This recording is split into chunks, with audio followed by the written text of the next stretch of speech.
showing good faith, compromise. Well, the agents who were monitoring the surveillance devices had a system where if they heard anything of significance, it would be immediately referred to the special agent in charge. They would write it down and give it to him. So I don't buy that he didn't know.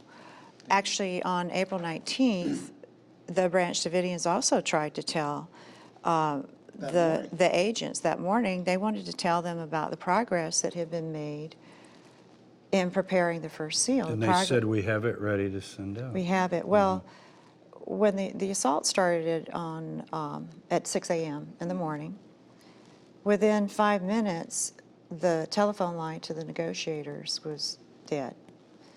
Now, the agents have said that as soon as Byron Sage called in, told Steve Schneider that they were going to gas the place, tanks would be coming in, this is not an assault. The claim is that somebody threw the phone out the front door, disconnected, threw it out the front door. Graeme Craddock, who's one of the survivors, and he sort of took care of the phones and the technical things in the building, he has testified, also given interviews, saying that the telephone was still there in the foyer where it had always been. He also said that even if the phone had been thrown out the front door, he had other phones he could connect. So at any rate, the surveillance tapes indicate that between 9 and 10, Steve Schneider's in the foyer, and he's directing Pablo Cohen and then Graeme Craddock to go outside and show the FBI agents that the telephone line was broken, a tank had run over it. And Steve explicitly says, we want to tell the agents about the progress on the Seven Seals manuscript. But they worked on it for an hour. Byron Sage over the loudspeaker said, we see the line's broken, you've shown it to us, we're going to send you another telephone. And that never happened, and the assault proceeded. So you had combat engineering vehicles, which are just another word for tank, but they were driving into the building and spraying CS gas through their booms. And then HRT operators were using grenade launchers to fire in ferret rounds, which are little plastic rockets. And when they missiles. hit, little missiles. They go through the wood, don't they? Yeah, when they hit something like a wall or some contact. furniture, it bursts open and it released the CS gas. I think Stuart said earlier, CS is really a, actually, you want to explain what CS is? CS is a particulate powder, and so it covers everything, you know, when it settles, and it is flammable. And the manufacturers warn on the labels that it should not be used in closed spaces because it can be lethal. People can get chemical pneumonia and die, and people have died from it. We have lots of cases in which people have died from exposure to CS in closed spaces, and yet they went in and gassed, used CS insertion for 6 hours. Do you know how many they shot in those rounds? You know, I've seen those numbers in the past. I don't have them on the top of my head, but they literally... There's a quote by some commander that one of you had about how many he personally Shot in. Oh, remember? 93. Yeah, 93 so there are rounds. going in, probably. 93 rounds. Yeah, and that was just by one guy. by one guy. So that's a lot, isn't it? I would think so. That's something to be proud of. The CS powder was in a methylene chloride base, which also is flammable. It shows up in the Congressional Investigative Report, because I've quoted that report before, that many of these people were probably unable to move. They were inert, basically. They were unconscious from all the Well, gassing. they had gas masks early on. But the children didn't have gas And masks. they didn't have gas masks for all the adults. They didn't. And the children, no gas No masks. gas No masks. gas masks for the children. Now, there were the congressional investigations that you three testified in, but there was another congressional hearing where they were talking about well, okay, this happened, it's a terrible tragedy, terrible mistakes were made. What changes can be made in relation to the FBI in particular? And they had some former NYPD officers testify, and they said that as members of the New York Police Department, if they had a barricaded subject and children were involved, they would never use CS gas because children have small lung capacity and are less able to withstand the effects of the CS. So if the NYPD knows this, why doesn't the FBI know this? So they start inserting the gas then, and the Branch Davidians refuse to come out. I mean, this goes on for hours. Well, it 6 went hours. on. Yeah, So, 6 I mean, hours. 10 o'clock, 8 o'clock, 9 o'clock, 10 o'clock, 11 o'clock, the Branch Davidians are not coming out. And the Branch Davidians, though, are trying to survive. They're dodging the ferret rounds, they're dodging the tanks, they're trying to survive. As soon as the tanks started coming in, the mothers, the two pregnant women and the small children were put in the safest part of the building, which was a former vault. It was a concrete room, and it had been a vault in a former building that had burned down. And Clive Doyle has told me that after that building burned down, I think in '83, all the contents of that vault were safe. His printing operation, all the printed tracts that he had printed were in there. They were not touched by the fire. It was an open door, faced the front of the building. So at 11:35, CEV drives through the building up to that open door and gasses the mothers and the children and the two pregnant women. Colonel Rodney Rawlings, the retired Army colonel, he told reporter Lee Hancock in 1999 that there was a bug nearby, so the FBI agents could hear the mothers and the children crying and praying. They yeah. knew they were in there, and they were sent in there to gas them. And the Branch Davidians were scattered in different places throughout the building, you know. Some people were in the chapel over to the side. There were people in the gymnasium in the back until a CEV came in and collapsed the roof. Then they had left the gymnasium area. There were people in the cafeteria probably trying to get out. There were the mothers and the children in the cooler, or what I call the vault. There were people on the second floor. Clive Doyle has said that his youngest daughter, Sherry, was in that second floor room of the central tower. And as he says, that was a cul-de-sac. There was no way to get out of there.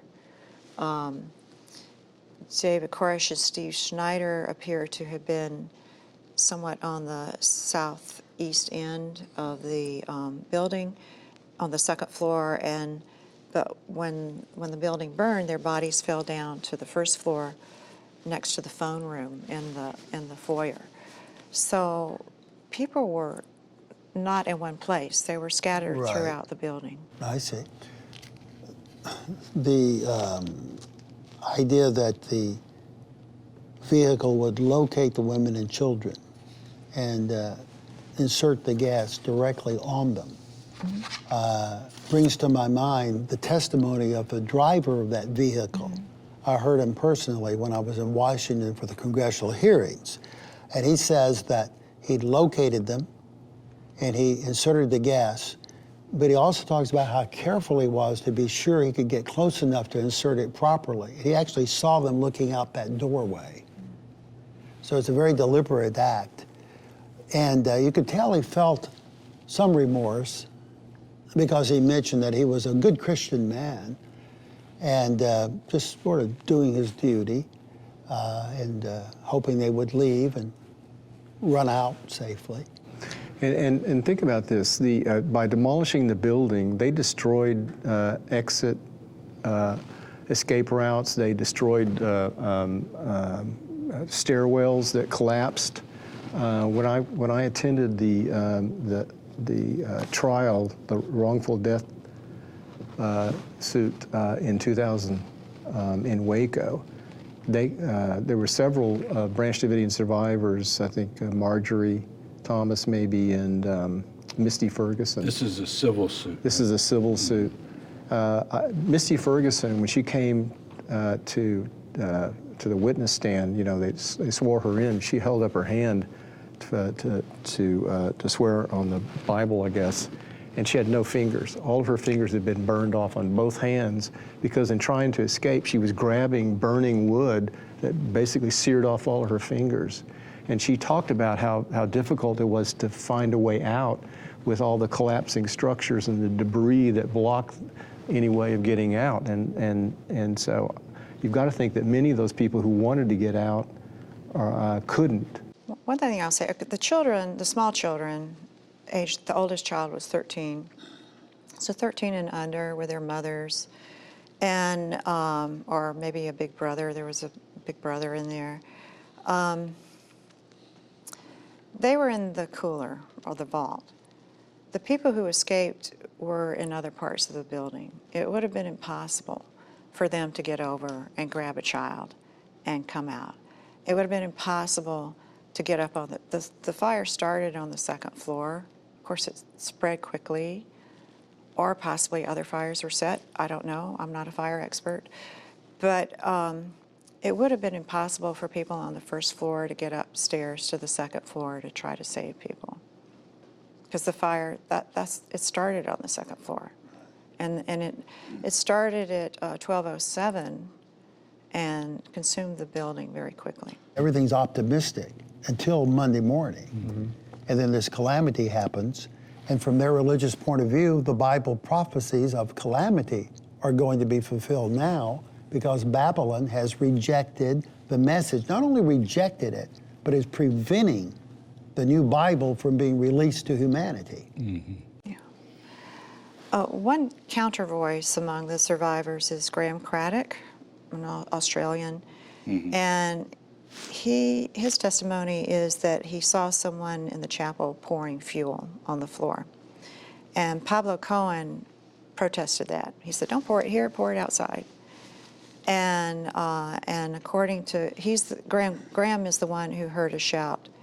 The way he heard the shout from the second floor is, "Light the fire." Pablo Cohen disputed that, said, wait, don't light the fire.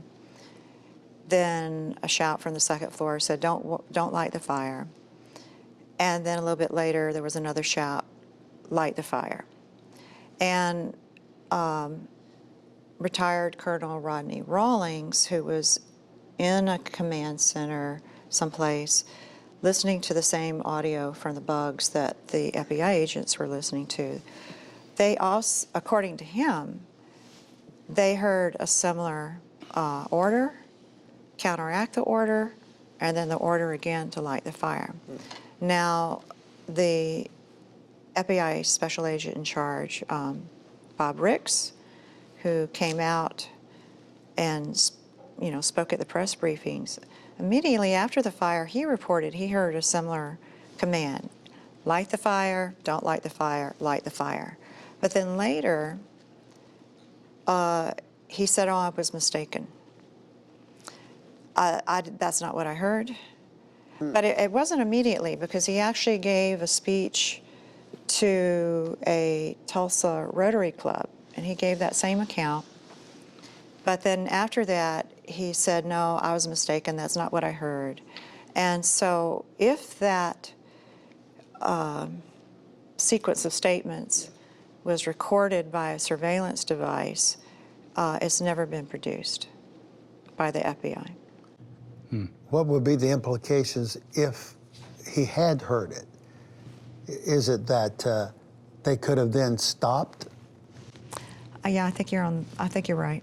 Yeah, the FBI could have somehow stopped what they were doing in order to prevent the fire from happening that they were hearing would maybe be started. And I would like to comment that if you're saying that there was an instruction to pour the fuel outside, that was preferred by, I think you said Pablo Cohen. Pablo Cohen wanted to pour it outside. If that were actually the intended location of the fuel that they were pouring, that strikes me as not an attempt to burn the building down, but it fits the religious idea that in the last days the people of God would be protected by a circle, a wall of fire around the community, not inside the city. So I'm thinking, Jim, of Zechariah, chapter 2 and verse 5, which is known to the Branch Davidian It community. says, I will be unto her with a wall of fire round about. Yeah, it's a wall of fire to protect you from the invading Babylonians. It's not inside to burn you and your families up. So I think under that duress of the FBI assault on the women and children, that was the final breaking point when David Koresh got to the point where he felt, you know, this is the crucifixion. This is the death of God's anointed. The Babylonians have resisted the publication of the true message, and now they're going to destroy us, the entire community. But now I'll have to unleash the winds of God's wrath, as the book of Revelation says.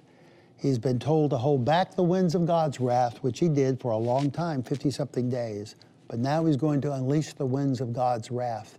It's going to start with building the wall of fire that would stop the FBI's assault, and then likely spread out and destroy the Babylonians. So it was no suicide, not even death by cop.